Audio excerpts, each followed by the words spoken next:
Hello, everyone. It's Thursday, May 7th, and this is my fourth reading lesson from The Power of Electricity. Today, you're going to need your book, The Power of Electricity, your work packet, a pencil, and a highlighter. We're going to be reading the second half of the selection, The Power of Electricity, and what we are going to do for our purpose for reading is to read pages 16 through 19 to identify key details about electricity in the sections Generating Electricity, Blackouts, and Conserving Energy for the Future.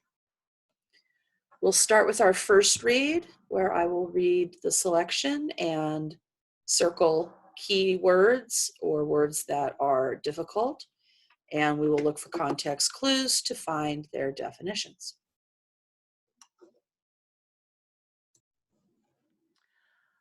Okay, so I took a pause and I found the definitions of the difficult words in that last paragraph, and I tried writing as clear an explanation as I could. So let me turn back to the document camera, and I will show you what I got.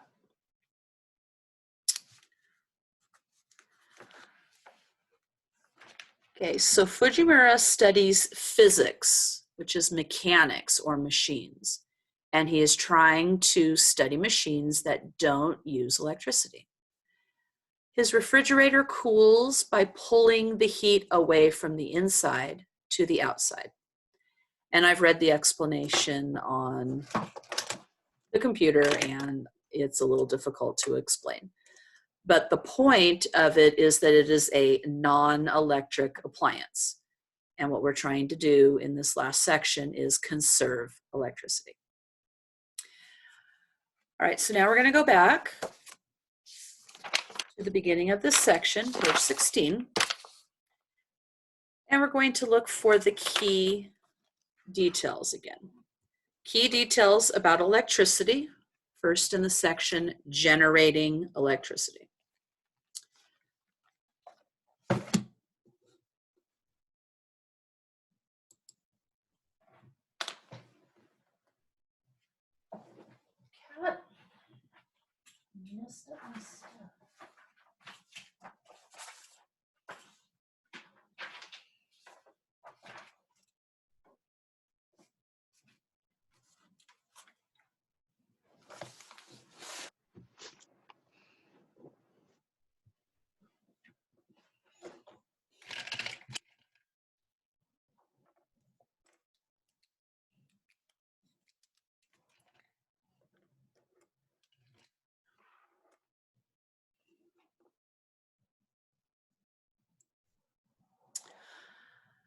Okay, so in looking at the second half and trying to find the key details, I've used the book to identify what the key details are. And your job is going to be to try and figure out the main idea of each of these three sections: generating electricity, blackouts, and conserving energy for the future. Just try your best on doing the main ideas, and I'll repeat that again later. The idea is I would like you to summarize in a sentence what you think each of these sections is about. So in paragraph 11, these are some key details on how they generate electricity. Please start underlining and read along with me. So according to the U.S. Department of Energy, this is how we generate or make electricity. Most power plants in the United States use heat energy to generate electricity. They use the heat that is released from burning fossil fuels, coal, natural gas, or oil, to boil water into steam. And that's what we talked about in Technology for a Green Future. When we talked about trying to use things other than fossil fuels because one, we're using them up, and two, they create pollution.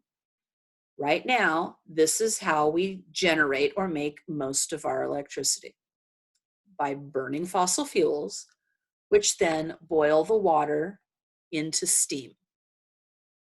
And the steam is what creates the energy because it has pressure and it pushes to turn the blades of a turbine. The rest of this are little details that explain what happens after they boil the water into steam. But the main key detail that we want here is that we are using heat energy to generate electricity by burning fossil fuels. The next paragraph goes on to say what happens after the electricity is generated or made, how the electricity gets to us. Electricity starts at power plants, and that again is this whole paragraph explaining how the power plant works, and enters a complex power grid. That is the key detail. The power plant makes the energy, and then it goes in the power grid, which sends the electricity out. Electricity has to be directed or told where to go on this power grid.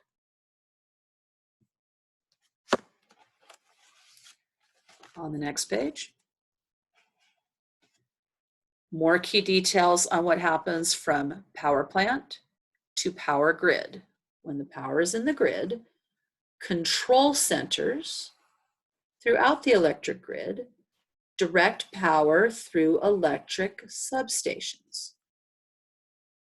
So it goes from the power plant to the grid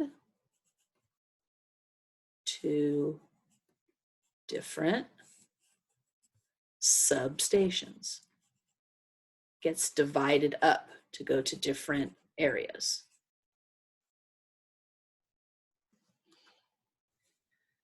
The rest of this are details that explain the steps of going from the electric substations to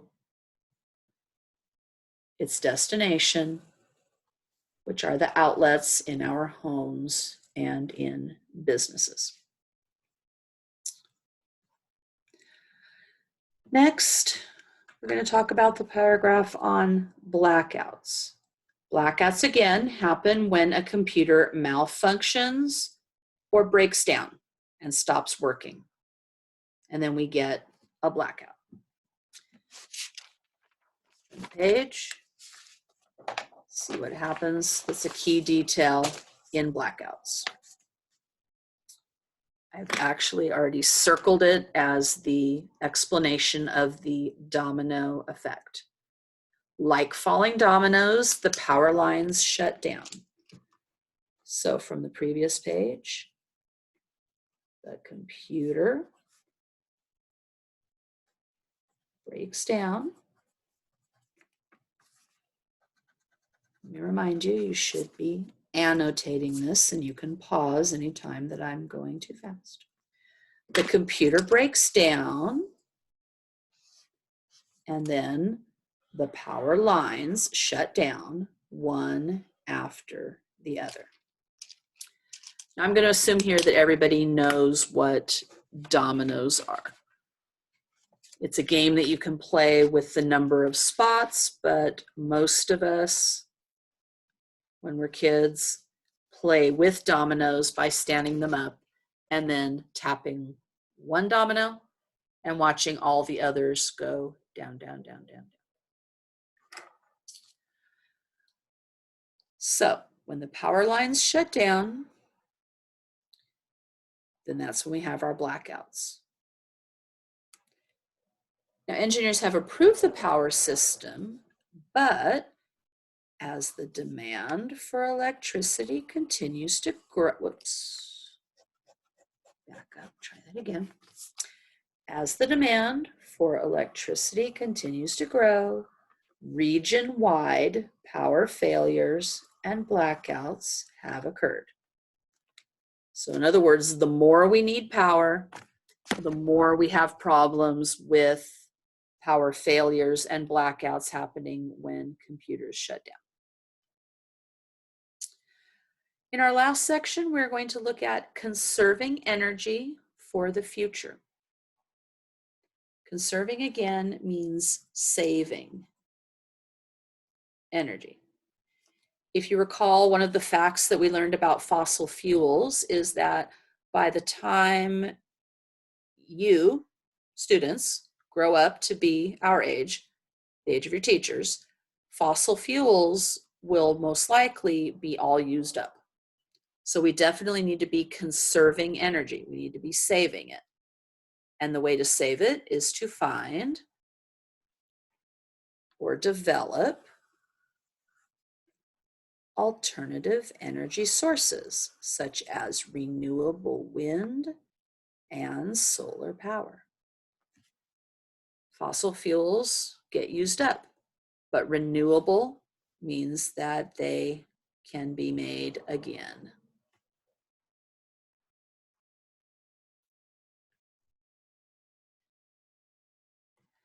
As we pointed out when we were talking about details for our alternative energy sources papers, in mine, the rivers always flow. In wind power, the wind always blows. And in solar power, the sun is always there shining and creating energy. Those sources are renewable and we will not run out of them. So, one way to conserve energy for the future. Sorry, let me back this up. To conserve energy for the future, or to save it, I underlined this last sentence. Scientists are also developing alternative energy sources, such as renewable wind and solar power. And then I was saying that renewable means that it can be made again and again and again.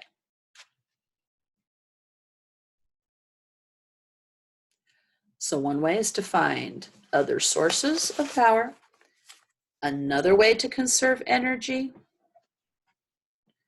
is to try and find non-electric appliances. Home appliances that can be operated without electric power. If you don't need electric power, then you don't need to worry about running out of fossil fuels to create electricity, because you have another way to produce power. All right, now you don't need to copy the key details onto worksheet page 9. And you can either write your main ideas in these sections here, or you can write them just right next to the paragraphs that are these 3 categories. The first, not paragraph, but section that we read, generating electricity. The second section on blackouts. And this got cut off a little bit, but this third section here is the one that we just finished, conserving energy for the future. If you like, you can write that in. Conserving energy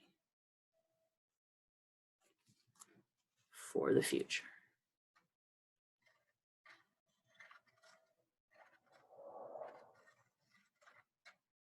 There we go. Blew that up for you. Okay, so do your best, please, to write a main idea. What is each of those sections about? And we will talk about those in our Zoom meeting in the afternoon. All right, I'm going to finish this video with a very brief section on the spelling pages. Please turn to page 12 of your packet, and we'll talk about the new spelling pattern for this lesson.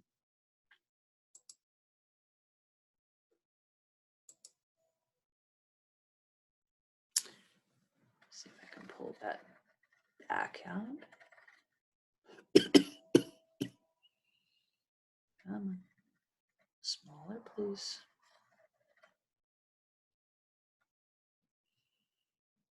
Uh-oh, now that I've made it big, I can't make it small again. All right, we will just do our best. The spelling pattern that we're working on in this lesson are words with final ol and un. The upside down E, its actual name is the schwa sound, is the sound of that every vowel can make, especially at the end of words like Monica, Julia, Vanessa, all those names that end with A. They're not spelled with a U. They just make that sound.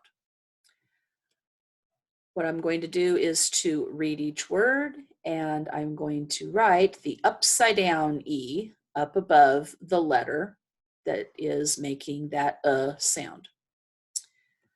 So our first word here is barren. So we're talking the E right here. By the way, to make that, it's a backward C, and then you come in like that, and that makes your upside down E. Kind of looks like a little number 2, the way I drew it there. So there it is, barren. The E is making the sound. Controversial. So there's our ol, the EL. In this word, that sound is spelled with an A. So we have an E and an A. I think we'll discover most of the vowels, at least one example of each vowel. Next word, fossil.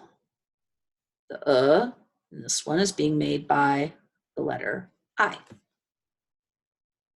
All of these are at the end of the words that you can see because it is the final ol and un, just spelled different ways. This word here is metropolitan. In this case, spelled with an A.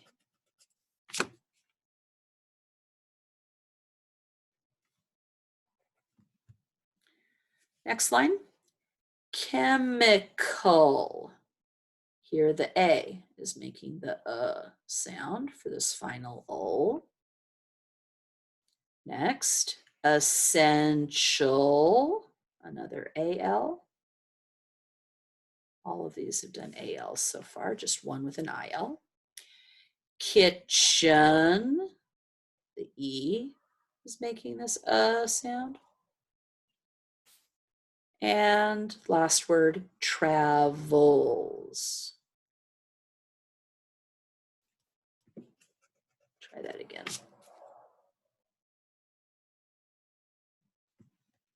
Okay. This page starts with our usual, write the spelling word that best completes each sentence.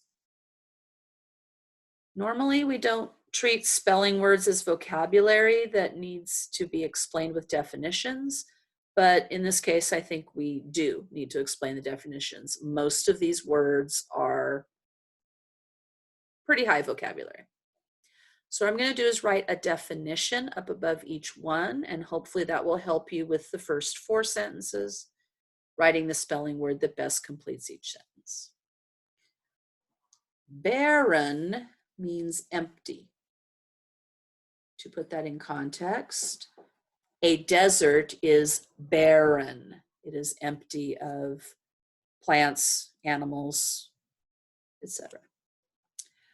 Controversial. How to explain controversial? Let's get Siri. Siri, what does controversial mean? Controversial means giving rise or likely to give rise to public disagreement. All right, so something that is controversial causes disagreement.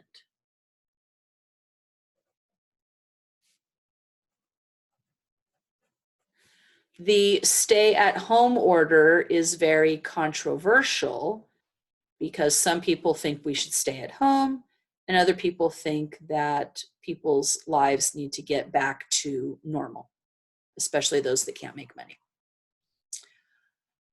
Okay, I'm going to assume everybody knows what a fossil is. Dinosaur bones are fossils.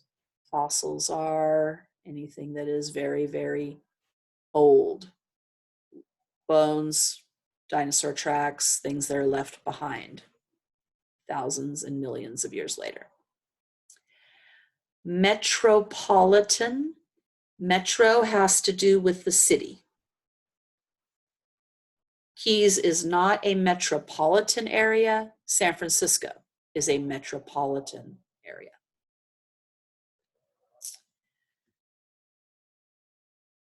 People have heard the word chemicals before, I'm sure, but better definition from Siri. What is the definition of chemical? As an adjective, it means relating to chemistry, where the interactions of substances is studied in chemistry. Do you want to hear the remaining one? No. That didn't help. All right. Chemicals are different substances. We have to put chemicals in the water to clean it. People put chemicals in their pool to kill bacteria. All of our bodies really are made up of chemicals, different types of substances. Chemicals include things like salt or sodium, other minerals, things like that. Essential means important. We all know what a kitchen is, and I'm pretty sure we know that travels means to go places. Our travels have been stopped right now because of the coronavirus. So for the first section, you're to write the spelling word that best completes each sentence. Remember, you can skip sentences and do the ones that are easier first. Don't forget, each word is only used once, so you can cross it out after you've used it, and that way it helps you to figure out some of the other ones. This bottom section we have done numerous times before, but I'm going to do a couple that I think are the more difficult ones, and that'll help you get some of the words finished. So number 5, if something is questionable or disputed, it is controversial.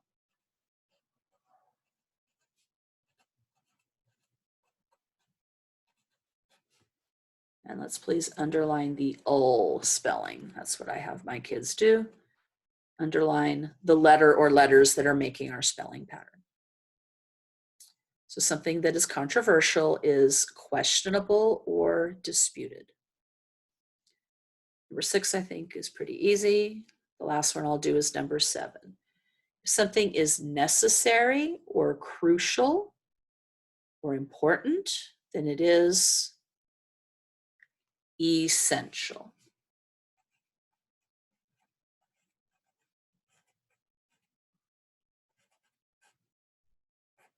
And there again is our spelling pattern of ul. So for your homework between watching this video and 220, please answer numbers 6 and 7 and do numbers 1, 2, 3, and 4. Please flip your packet to the next page, page 13. Here's our list again. And this is pretty basic, so I'm going to let you guys do this on your own. Sort the words by their different spelling patterns. And for the bottom, answer the questions. Which word has a first syllable that rhymes with jet? Which word has a first syllable that rhymes with rich? Usually when we talk about spelling, when we're talking about rhyming, we're talking about the end of words. In this case, we're looking at the beginning, the first syllable of each word. Okay, that's the end of my video. I will see you all this afternoon. And rather than talk about the paper that we're going to write now, I will talk about the paper at the end of our meeting in the afternoon. See you later, everyone.